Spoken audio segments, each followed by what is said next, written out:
After 3 months, Josephine became very ill and was taken to the village herbalist for a cure. The old lady examined Josephine and confirmed she was pregnant. Emeka and Josephine were very happy and went to Papa Ife's house to thank Ifeoma. Papa Ife told them that Ifeoma and her mother had gone to the farm early that morning. Everyone waited for Ifeoma and her mother to return, but they did not. It was already evening, and Papa Ife and his wife were getting worried.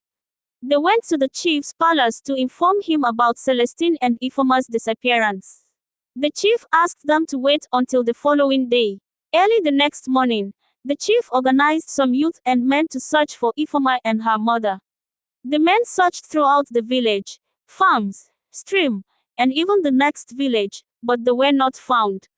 Days passed, and the villagers were worried. Why had the mysterious blind girl and her mother disappeared? Had they been killed? These and many other questions were asked at every gathering in the village.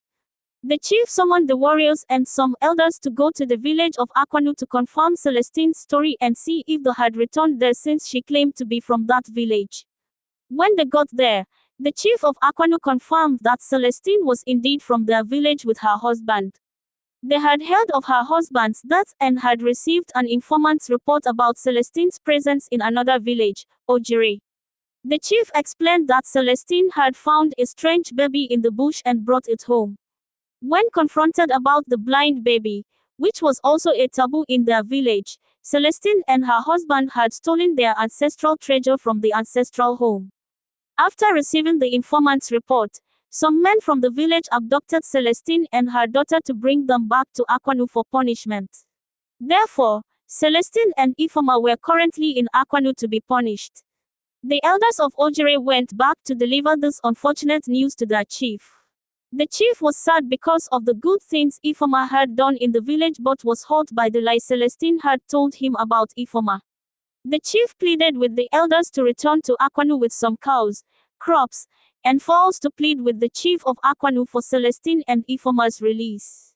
When the elders returned, they presented the items to the chief of Akwanu, who received them and released Celestine and her daughter. They were brought back to the palace of Ojire. Celestine asked for forgiveness and narrated how she had found the baby lying in the bush while going to her farm and brought it home without knowing where the baby came from. She showed a birthmark on Ifeoma's back, hoping that one day her real parents would be found. When the chief and queen mother saw the birthmark, they were surprised and anxious. The chief revealed that he had the same birthmark. The queen mother fell to the floor, crying. She narrated how she had given birth to twins, but after noticing one of the babies was blind, she and the midwife decided to give the baby to a palace guard to take it to another village for safety.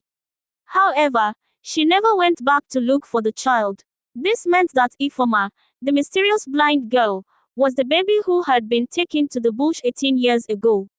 The chief was disappointed in the queen but was happy to see his daughter back home. Ifeoma's twin sister, Princess Ojo, was also happy to meet her. A grand durbar was organized to celebrate the return of Princess Ifeoma.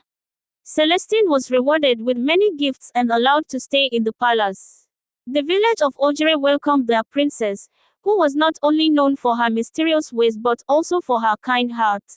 Many other wonderful things were done by Princess Ifeoma, which were held by many generations. The end.